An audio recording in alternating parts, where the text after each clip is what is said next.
In this chapter, we are going to meet the shortest man in the Bible.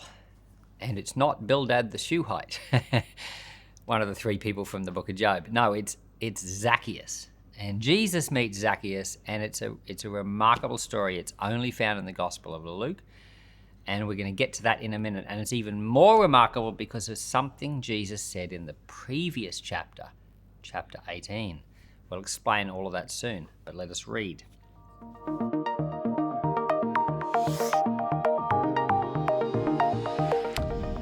He entered and was passing through Jericho. There was a man named Zacchaeus. He was a chief tax collector, and he was rich. He was trying to see who Jesus was and couldn't because of the crowd, because he was short.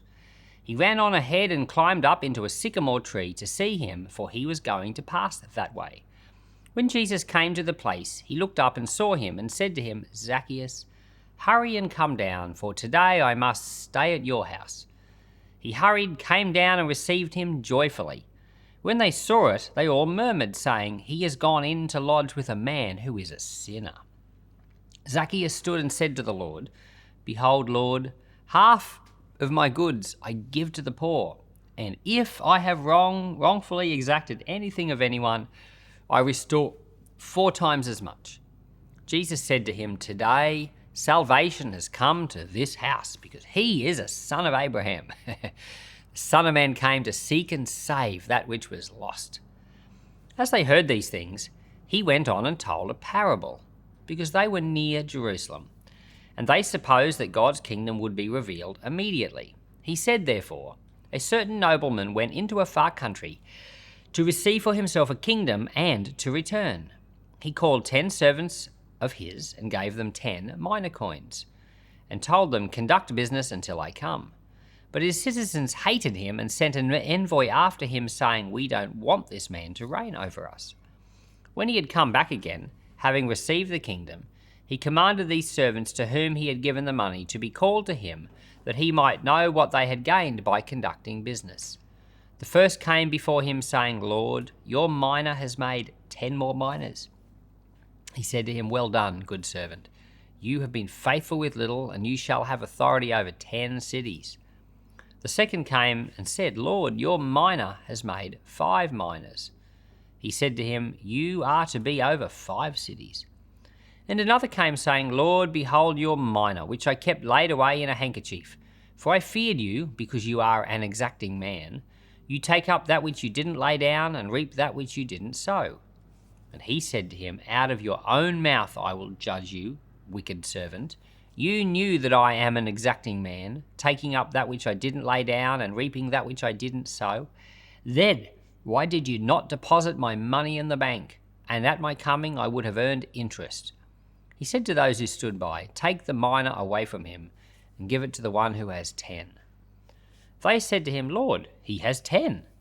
But I tell you, everyone who has will be given more, but from him who doesn't have, even that which he does have will be taken away. But bring those enemies of mine who didn't want me to reign over them here, and kill them before me." Having said these things, he went on ahead up into Jerusalem.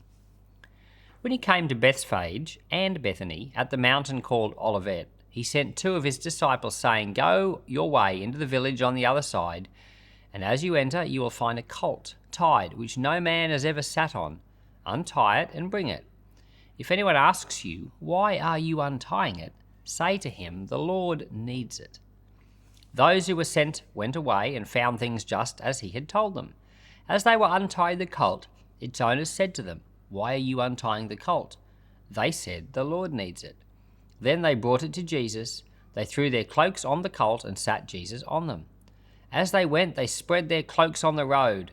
As he was now getting near at the descent of the Mount of Olives, the whole multitude of the disciples began to rejoice and praise God with a loud voice for all the mighty works which they had seen, saying, "Blessed is the King who comes in the name of the Lord, peace in heaven and glory in the highest." Some of the Pharisees from the multitude said to him, "Teacher, rebuke your disciples." He answered them, "I tell you that if these were silent, the stones would cry out." When he came near, he saw the city and wept over it, saying, "If you, even you, had known today the things which belong to your peace, but now they are hidden from your eyes. For the days will come on you when your enemies will throw up a barricade against you, surround you, hem you in on every side, and will dash you and your children to the ground. They will not leave you one stone on another, because you didn't know the time of your visitation. He entered into the temple, began to drive out those who bought and sold in it, saying to them, "It is written, my house is a house of prayer, but you have made it a den of robbers." He was teaching daily in the temple, but the chief priests, the scribes, and the leading men among the people sought to destroy him. They couldn't find what they might do, for all the people hung on to every word that he said. All right. In the previous chapter, Luke chapter 18, there was a rich man that came to Jesus and wanted to know, what must I do to inherit eternal life? And Jesus told that particular rich man to sell everything he had and give the money to the poor and come and be a follower. The rich man went away sad, and Jesus said it was harder for a rich man to get saved than for a camel to go through the eye of a needle. You've seen needles, they're small. The eye of a needle is very small. Camels cannot fit through there. And we explained all of that in the last video in Luke 18. And so the disciples then say to Jesus, how is it possible for anyone to be saved? And Jesus said, with man it's impossible, but with God all things are possible. So that was in the very last chapter. It's literally just, 1 minute's reading before this chapter 19. In this chapter, we meet Zacchaeus right at the start of this chapter, and it says he was a rich man. So we've just been discussing that it's hard for rich people to get saved. In fact, it's impossible. Only if God makes a way. And in this chapter, we meet a rich man, and Jesus says salvation has come to his house. So we meet a rich man that gets saved. Now, Zacchaeus, it says he was a short man. He had to climb a tree to see Jesus. So Jesus is actually on his way to Jerusalem. Zacchaeus lives in Jericho. The path that Jesus was going to Jerusalem was, for some reason, through Jericho. So there were multiple paths. The common route is to go through Jericho. So Jesus is in Jericho, and he needs to stay somewhere for the night. He says in this chapter, Zacchaeus, I'm going to stay at your house. Presumably, he stays there for the night. The next day, it's a full day's walk from Jericho to Jerusalem. So, in fact, from Capernaum, where Jesus was living at the time, to Jerusalem is around about 3 full days' walk. So we don't generally know where Jesus stayed along the way, but seems like he stayed with Zacchaeus this time. Now, Zacchaeus was a chief tax collector, and he was rich. Something about Jesus' visit to Zacchaeus caused him to say, I'm going to give away half of my wealth. He didn't say he's going to give it all away. He's going to give away half of his wealth, and if I have wronged anyone, I'll pay them back 4 times as much. And we've all heard stories about tax collectors. They were extortionists. In our society, in Australian culture, and in American culture, and in a lot of countries, tax is done through tax scales and tax rates, and so you might have to pay 20 cents in the dollar or 30 cents in the dollar, or it might start out at 20 cents, but as you earn more money, the scale goes up. Different countries have different systems. But the point is that every year you submit a return, and the exact amount of taxes you're supposed to pay is worked out to the dollar.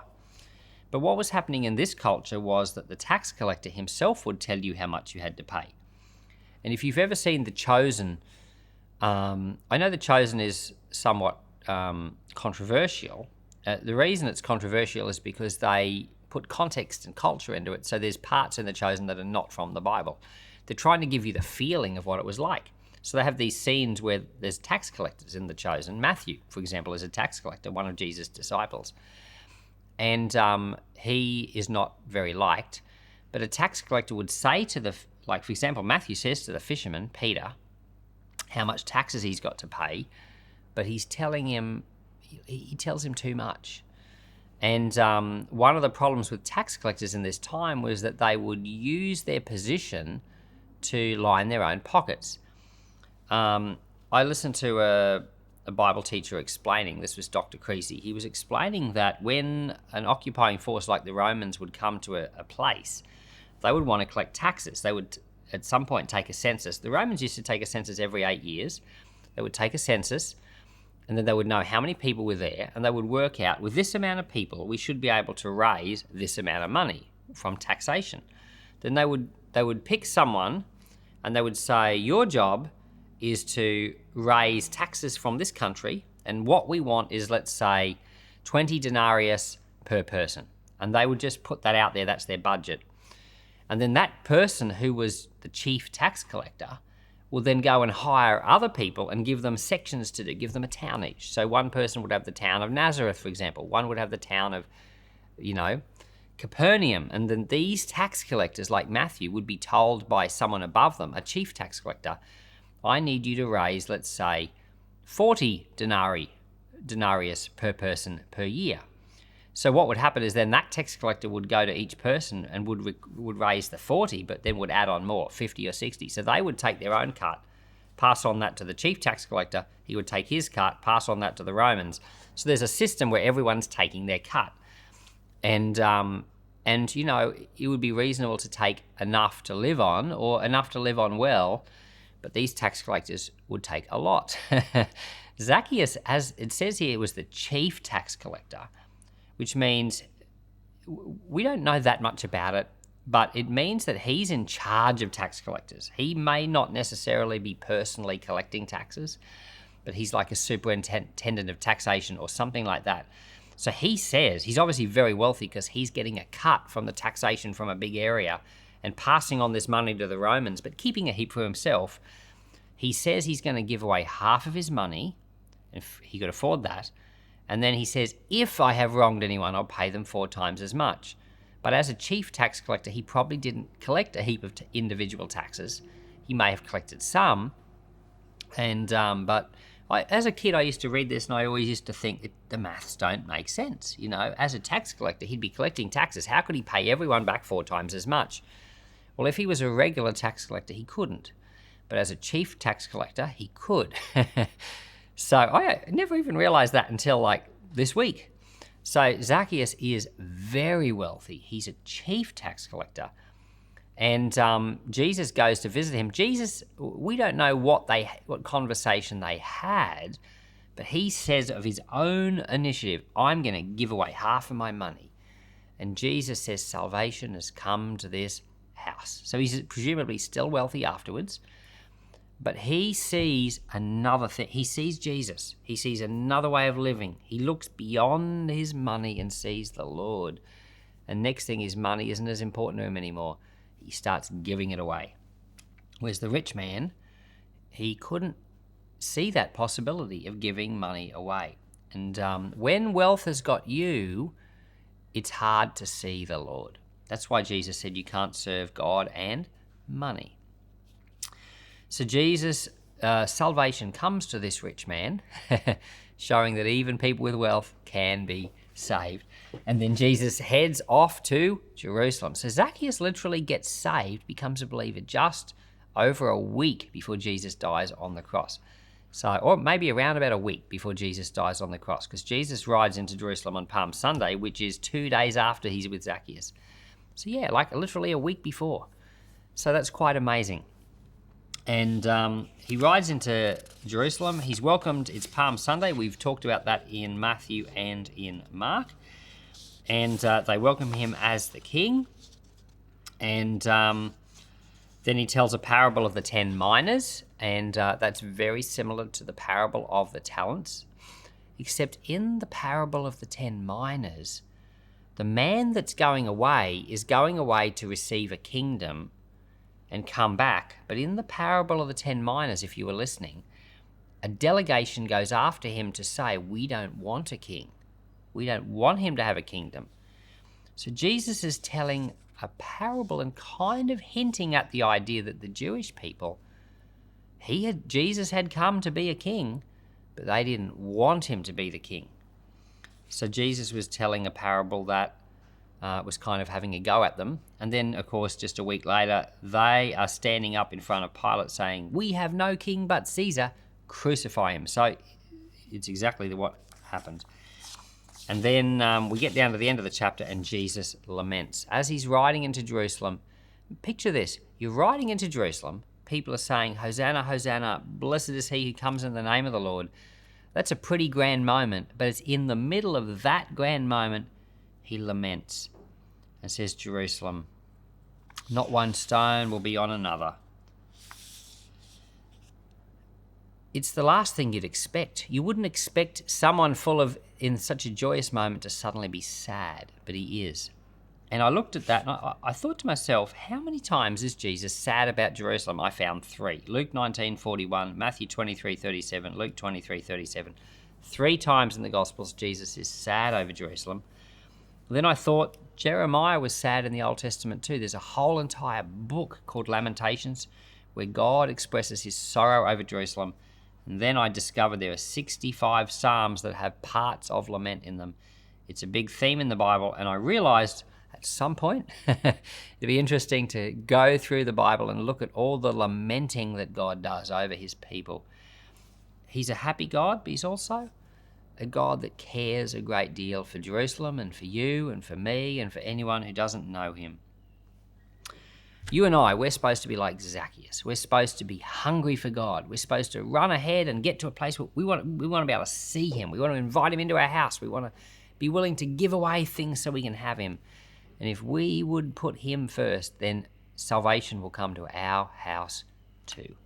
Lord, thank you for Luke 19. Thank you for Zacchaeus. What a wonderful man. Thank you for the example he is, especially to children who learn about him at Sunday school. Thank you that nothing is impossible with God, and may your work take place in our hearts, transform and change us, I pray. Amen.